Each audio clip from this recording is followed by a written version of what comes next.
안녕하세요. 사르르입니다. 저만 한 주가 이렇게 후딱 지나가는 건가요? 지금 영상을 만들고 있을 때가 아니라 정말 여행 준비를 해야 할 텐데요. 사실 벌써 자야 할 시간인데 뒤척이다가 결국 펜을 들고 말았네요. 그림도 다 그려놓은 상태고 한국 가면 언제 영상을 다시 올릴지 장담할 수가 없어서요.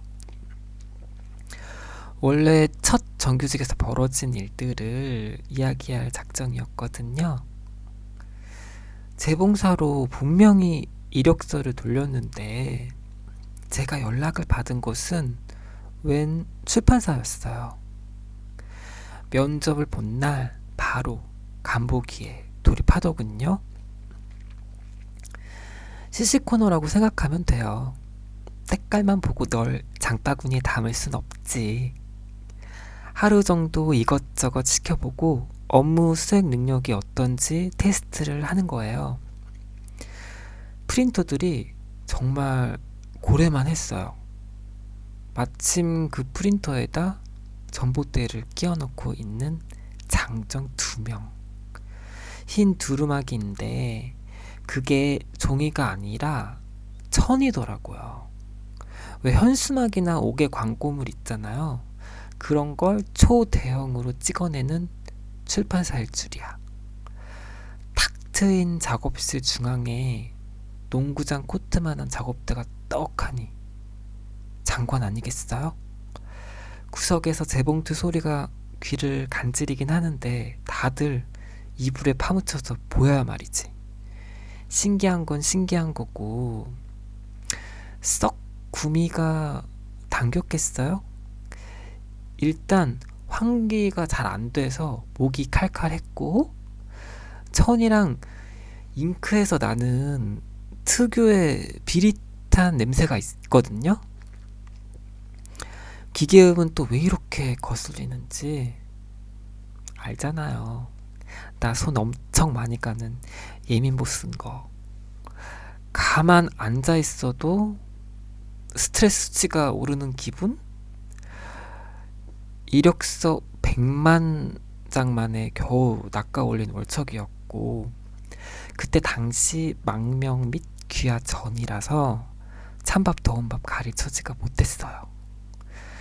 납세 의무를 2년 동안 충실히 이행해야 자격이 주어진다고 언급했잖아요. 재고 오리고 재봉틀 두드리는 건 매한가지인데 일단 해보지 뭐.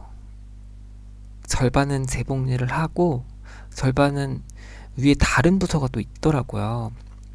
로고 스티커들을 칼로 파내는 일이었는데 뭔가 결이 곱고 고즈넉하면서 솔직히 이 일이 저한테 더 잘 맞았어요. 퇴근 시간에 맞춰 사장님의 호출을 받았죠. 주었다고 해야지 뭐 어떡해. 장바구니 담기려면. 사장님이 봉투를 꺼내는데 순간 이게 뭔가 싶은 거예요.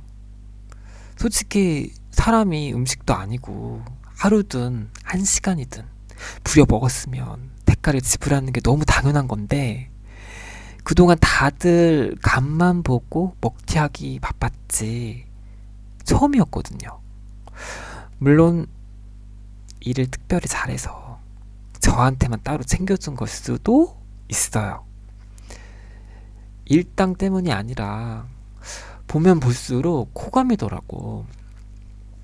첫 인상이 플레이보이 같은 느낌? 배우 누구 닮았는데? 폴 뉴먼? 인공지능이 케빈 코스트너랑 리차드 기어를 명령어로 구현해낸 꽃중년? 다른 건 모르겠고 진짜 역대급 꿀성대. 계속 질문하고 싶어지는 목소리랄까? 제가 개인적으로 목소리 좋은 남자를 좋아해요. 외모 이야기를 하려고 했던 건 아닌데 나 그때 좀 설레긴 했던 것 같아. 마인드랑 인성이 얼마나 반듯하고 향긋해. 이런 사장님 이치라면 믿고 일할 만 나겠네. 사장님도 제가 맛이 나쁘지 않았던 모양인지 장바구니에 잘 담아두셨네요. 그런데 눈치는 별로 없더라고요. 떠 먹여줘야 받아먹는 스타일? 대놓고 재봉사가 아니라 스티커 파는 일을 하고 싶다고 감히 제가 어떻게 주문질을 하겠어요. 재봉팀으로 보낼 때 바로 퇴사를 했어야 했는데 이 길 잃은 가련한 어린 양을 어찌할꼬. 저에게 과연 무슨 일이 있었던 걸까요?